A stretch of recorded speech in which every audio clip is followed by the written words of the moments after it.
Hello friends, standard 10th English medium में chapter number 18 रचना।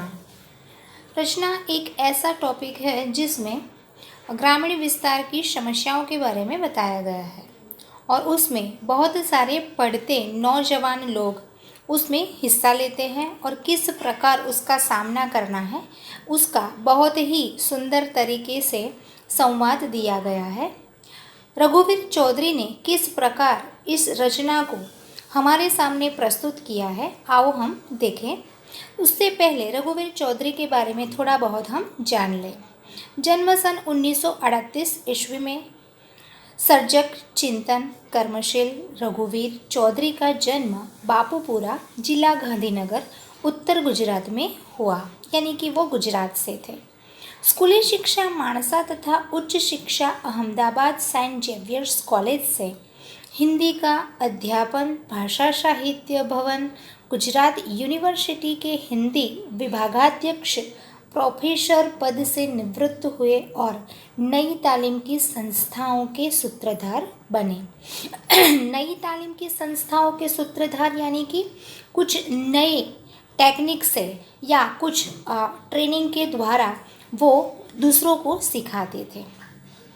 रघुवीर चौधरी ने गुजराती भाषा में लगभग सभी विधाओं पर साधिकार लेखन किया है, यानी कि अलग अलग विधाओं पर उन्होंने लिखा है और गुजराती भाषा में कथा साहित्य नाटक कविता रेखाचित्र आदि में उल्लेखनीय योगदान दिया है। अमृता उपरवास कथायत्री वेणुवत्सला शोभतीर्थ रुद्र महालय आदि उपन्यास उनकी कीर्ति के स्तंभ हैं, यानी कि ये सारे उनके उपन्यास के नाम हैं। गोकुल मथुरा द्वारका अमृता तथा उपरवास कथात्रयी के हिंदी अनुवाद प्रकाशित हो चुके हैं। ग्रामीण जीवन के निकट संपर्क शहरी अनुभवों की अभिव्यक्ति के साथ ही ऐतिहासिकता उनकी रचनाओं के प्रमुख आयाम हैं और मूल्य निष्ठा उनकी रचनाओं के प्रमुख स्वर है। उनकी लंबी कविता बचाव नामों इस दृष्टि से उल्लेखनीय है, यानी कि बचाव नामों नाम की कविता इस दृष्टिकोण को अपनाती है या बताने का प्रयत्न करती है।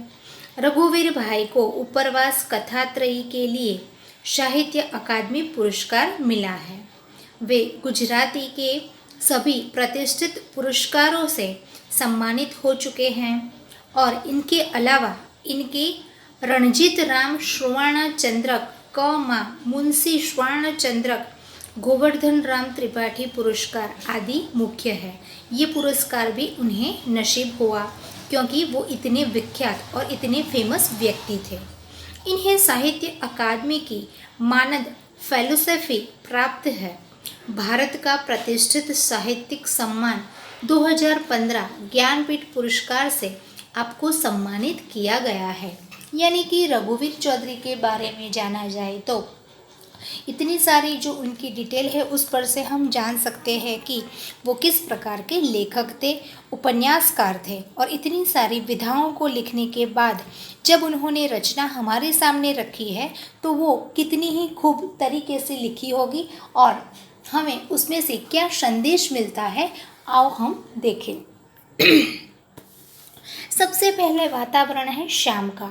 शाम का समय है। ग्राम पंचायत के कार्यालय के बंद दरवाजे के पास बैठा चौकीदार जमाई दे रहा है, अर्थात कि सिक्योरिटी बैठा है और ग्राम पंचायत में कार्यालय के जो दरवाजे हैं वो बंद हुए हैं। दूर बैठे रमेश निमेश और नरेश गंभीरता से बात करते दिखाई देते हैं। गोपी प्रवेश करती है, यानी कि ये सारे फ्रेंड हैं और ये समाज सेवा का अच्छा काम करने जा रहे हैं। उसमें रमेश निमेश नरेश और गोपी नाम की व्यक्ति, यानी कि इतने फ्रेंड्स सर्कल है। गोपी कहती है दोनों ओर देख लेने के बाद अविनाश जी यहाँ नहीं आए, यानी कि वो अविनाश जी को ढूंढती थी, वहाँ वो हाजिर नहीं थे। निमेश ने कहा अरे गोपी तुम, क्या कोई काम था अविनाश का? गोपी ने कहा खास तो नहीं, पर कल उन्होंने वादा किया था कि आज इसी समय वे मुझे प्रसाद जी की कविता समझाएंगे। यानी कि वो ग्रुप में बैठकर किसी कविता पर चर्चा करने वाले थे और अविनाश गोपी को समझाने वाले थे। रमेश ने कहा, कविता समझने से कोई फ़ायदा नहीं होगा गोपी, कोई ठोस काम करो तो अविनाश को करने दो। यानी कि कविता समझने से क्या फ़ायदा, कोई दूसरा ऐसा काम करो कि जिससे काम दिखाई दे, सफलता मिले। गोपी ने कहा, आप भी कैसा मजाक कर रहे हैं रमेश भाई, कविता तो आत्मा की कला है, संवेदना का सौंदर्य है। यानी कि यहाँ कविता की महत्व की बात की गई है। उसकी महत्ता ये है कि वो आत्मा की कला है, क्योंकि कोई भी इंसान, कोई भी कवि ऐसे ही कविता नहीं लिख सकता। और संवेदना का सौंदर्य यानी कि अंदर से संवेदना जागती है, उसका अनुभव करते हैं, उसके बाद ही शायद कोई कवि कविता लिख सकता है। निमेश ने कहा, पर आत्मा या संवेदना हो तभी ना, यानी कि कई इंसान ऐसे होते हैं उसमें संवेदना आत्माएं होती ही नहीं है, वो जैसे जड़ है वैसे ही दूसरों के साथ व्यवहार करते हैं। गोपी ने कहा, क्या निमेश भाई के आत्मा नहीं है? निमेश ने कहा, कभी थी, आज नहीं है। हम सब आज निर्णय कर चुके हैं कि ये जो हमारे हाथ है वे ही पर्याप्त हैं, यानी कि हमारे हाथ से जो कार्य होने वाले हैं वो अच्छे या पर्याप्त माने जाएंगे। गोपी ने कहा, हाथ तो सभी के होते हैं। नरेश ने कहा, पर हम आज इन हाथों का कमाल दिखाएंगे। गोपी ने कहा, मैं समझी नहीं नरेश भाई, अर्थात कि वो हाथ से क्या काम करने वाले हैं वो नरेश ने क्लियर नहीं कहा और गोपी समझ भी नहीं पाई। आगे नरेश ने कहा, हम इन हाथों का सदुपयोग करेंगे, यानी कि भगवान ने हमें, ईश्वर ने हमें जो दो हाथ दिए हैं अच्छे कर्म करने के लिए, अच्छे काम करने के लिए, तो यहाँ नरेश अपने हाथों से कुछ सदुपयोग यानी कि कुछ अच्छा काम करने वाले हैं, इसकी बात गोपी को बता रहे हैं। गोपी ने कहा, यह तो आपने और भी मुश्किल बात कही। रमेश ने कहा, तुम अभी बच्ची हो, जाओ कविता पढ़ो। यानी कि गोपी की बात में ये सारा प्लान समझ में नहीं आया, इसलिए उसको समझा दिया कि तुम कविता का अध्ययन करो या कविता सीखो, पढ़ो, हम हमारा काम करेंगे। गोपी ने कहा, सो तो आपकी सलाह के बिना भी पढ़ूंगी कि मुझे तो कविता अच्छी लगती है इसलिए मैं कविता तो पढ़ूंगी, लेकिन सचमुच आप अपने हाथों का सदुपयोग करने जा रहे हैं तो इच्छा होती है कि मैं भी साथ क्यों न दूं, यानी कि मैं भी अपने हाथ से अच्छा काम करना चाहती हूँ, मैं भी आपके साथ चलूँ। रमेश ने कहा, तुम्हारे हाथ अभी कोमल है बहन, जाओ, अविनाश से मैं कहूँगा कि तुम आई थी, जाओ, मगर हाँ, उसका इंतज़ार मत करना, आज हम यहाँ से हटने वाले नहीं हैं, न तो पंचायत के किसी सदस्य को हटने देंगे जब तक वे हमारे सभी सवालों का जवाब न दे दें। यानी कि रमेश ने पूरी बात बता दी कि वो सारे मित्र वहाँ एकत्रित होकर क्या काम करने वाले हैं, यानी कि पंचायत से उन्हें कोई शिकायत है और उनके हाथ से वो अच्छा काम करने वाले हैं, और जो भी प्रश्न है वो हर एक पंचायत के सदस्य को पूछेंगे और अगर योग्य उत्तर या जवाब न देंगे तो वो सारी टीम वहाँ ही रहेगी। इसलिए गोपी को वहाँ से जाने के लिए कहते हैं और अविनाश भी शायद उसको कविता समझाने के लिए न मिले, इसकी बात उसकी चर्चा कर रहे हैं। गोपी ने कहा, जवाब क्यों नहीं देंगे, जो लंबा भाषण कर सकता है उसके लिए जवाब देना तो बड़ा आसान होता है। यानी कि पंचायत में जो भी व्यक्ति काम कर रहे हैं, जो भी सदस्य हैं, बहुत सारी जगह पे अच्छे अच्छे भाषण देते हैं, अच्छे अच्छे काम करते हैं, तो हम जो उनको प्रश्न पूछेंगे तो वो बड़ी ही आसानी से उसका उत्तर दे देंगे, क्यों नहीं देंगे। नरेश ने कहा, आसान होता है तो वे यहाँ आकर हमसे बात न करते। खड़ा होकर चौकीदार की ओर जाता है, देखो तो सही, दरवाज़ा बंद करके सभी भीतर बैठे हैं, नालायक उल्लू के पट्टे, यानी कि सब अंदर पार्टी कर रहे हैं, उनको बाहर की कोई की चिंता नहीं है। शायद बाहर कोई आता है तो चौकीदार उसको भगा देता है, सिक्योरिटी करता है, और शायद दरवाज़ा बंद करके क्या क्या गुल खिला रहे हैं। इसलिए नरेश को गुस्सा आता है और उन लोगों को नालायक उल्लू के पट्टे ऐसा गुस्सा करके बोलता है। निमेश ने कहा, अपशब्दों के उपयोग पर अविनाश का प्रतिबंध है, याद रखो। यानी कि हमेशा हमें जो काम करना है, अगर गुस्सा आता है तो हमें अपशब्द नहीं बोलना है। अविनाश जो इस टीम का नियम बनाया है कि ऐसे शब्दों अपशब्दों का उपयोग नहीं करना है, उस पर प्रतिबंध है, इसलिए याद रखो और ऐसे शब्द मत बोलो।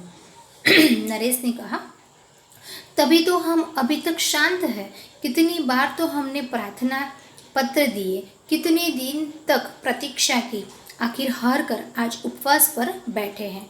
यानी कि कितनी बार कंप्लेन की है, कितनी बार एप्लीकेशन दी है, कितनी प्रतीक्षा की, कितने दिन तक हम राह देखते रहे कि हमें कुछ उत्तर मिल जाए, लेकिन फिर भी ये पंचायत वाले कुछ सुनते ही नहीं हैं, कुछ उत्तर देते ही नहीं हैं। इसलिए आज हम आखिर हार कर उपवास पर बैठे हैं और उनके उत्तर का